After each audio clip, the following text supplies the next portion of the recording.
Why is this step so significant, sir? The appointment of a court commissioner. What will the court commissioners do? See, after 12th October 1968, when this illegal compromise was entered into between Sri Krishna Janmabhoomi Seva Sangh and the Shahi Idgah Mosque, no one has entered into the premises in question and has ascertained the actual factual position of the spot. Now, if you will visit the Krishna Janmabhoomi temple, the plinth of the temple and the plinth of the mosque, Gaurav, is the same. Meaning thereby, the Shahi Idgah Mosque has not been constructed on a fresh construction. The foundations are foundations of a Hindu temple. And we have a clear history in this case that have you seen any case in this country where the title is with one party and the possession is with someone else? The natural corollary which a person having title is that you will have possession. But here is the case where the title is with Lord Krishna and the possession is with Shahi Idgah Masjid of 2 acres of land. So we are saying our categorical case is that this 13.37 acres of land is the land of the deity. Okay. It belongs to the deity. And the ownership document, the title document of this land is with the Krishna Janmabhoomi Trust. Fair enough. And the possession of 2 acres is with Shahi Idgah Mosque. Fair enough. Therefore, to ascertain the actual factual position, let's take this step by step. Let's take this step by step. And Vishnu, do stay with me. You're actually explaining this for the benefit of our viewers. Let me also bring in Bilal Khan into this conversation. Bilal Khan, why is this step significant yet being opposed by many? Should this step be opposed if the Hindus say, this is the Sri Krishna Janmabhoomi, we want it? Why should there be an objection, sir? I ask a simple question to Mr. Vishnu Jain ji. What about the Places of Worship Act? Please tell me, where is it? It's totally, seen the Eidgah Masjid, Mosque. जी जी hello हाँ हाँ विस्तार से बताइए आप विस्तार से बताइए ठीक so we'll reestablish that link with Bilal Khan in just a moment, but before I bring in Subhrashtra again on the legal point, since Bilal Khan raised the issue of Places of Worship Act, Vishnu Shankar Jain, does this case even draw the Places of Worship Act, or do some facts need to be set right, sir? See, Places of Worship Act is not attracted in isolation. If they are saying that Places of Worship Act is attracted, I can also say that Places of Worship Act is attracted in my favor.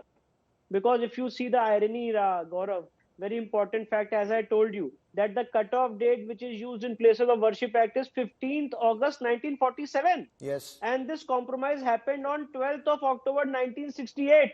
The so-called mosque which you are seeing has been constructed after 12th of October 1968. In violation of Section 3 of the Places of Worship Act is the categorical pleading. So just by saying that you are assuming, one party is assuming that Places of Worship Act is protecting them. No, sir.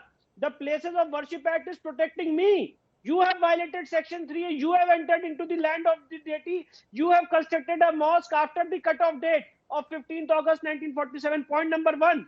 Point number 2, the Places of Worship Act uses the word religious character. Religious character has to be ascertained by way of an evidence in the suit. To explain myself by way of an example, what does it mean? Right now in Mosque. Suppose, Gaurav, if I enter... Bilal Khan, before I bring in Subhrashtra, since you were interrupted by that connection, Bilal Khan, let's talk about the Places of Worship Act. We'll talk about Gyanvapis separately. This is a question that we are talking about. Is the Sri Krishna Janmabhoomi in Mathura, is the Sunni Waqf Board and the Shahi Idgah Trust on a weak wicket here? Places of Worship Act goes against you here, sir. अगर आप case पढ़ कर आए हैं, sir. Yes, yeah.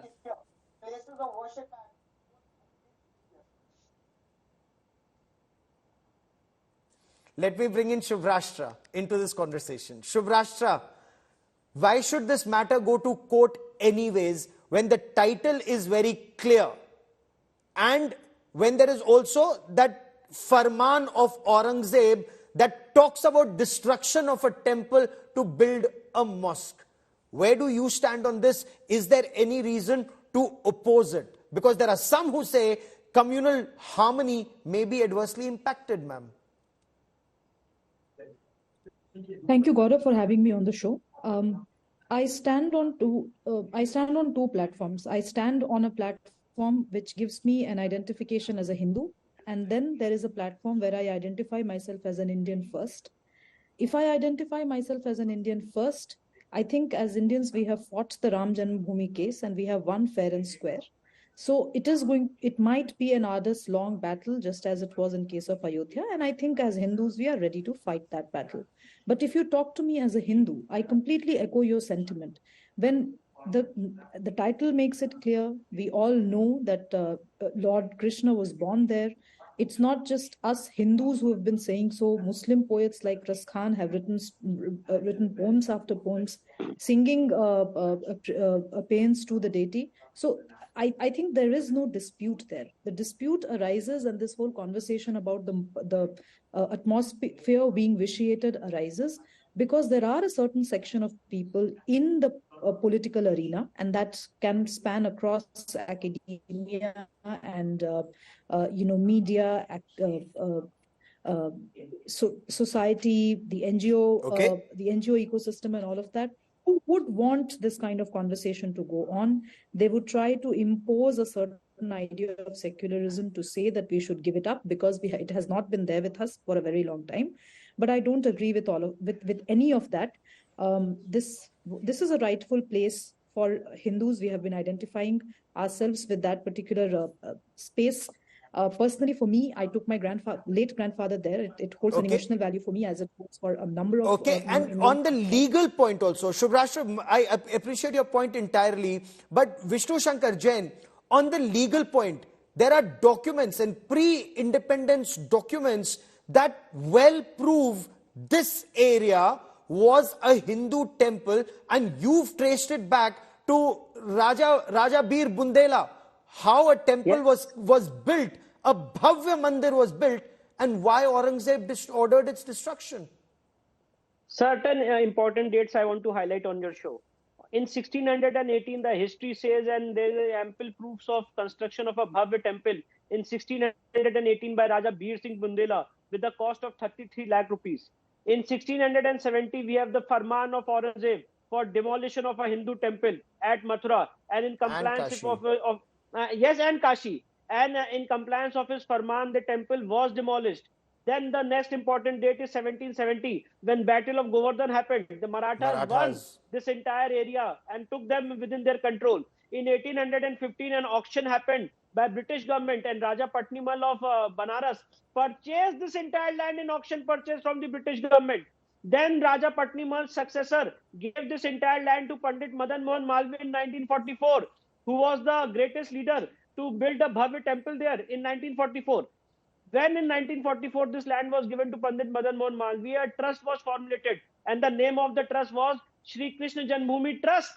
And Gaurav, very, very important thing, in 1950 document of Sri Krishna Janmabhoomi Trust, there is no mention of any mosque. Yes. That time the Hindus were getting united to collect money from all the individuals and make a Bhavya temple there. Like had been done in Somnath already. So, yes. So I want our viewers to know facts. You know, when people say Places of Worship Act is being violated, one, as Advocate Vishnu Shankar Jain very, very rightly pointed out, that Places of Worship Act will actually work in favor of Hindus here.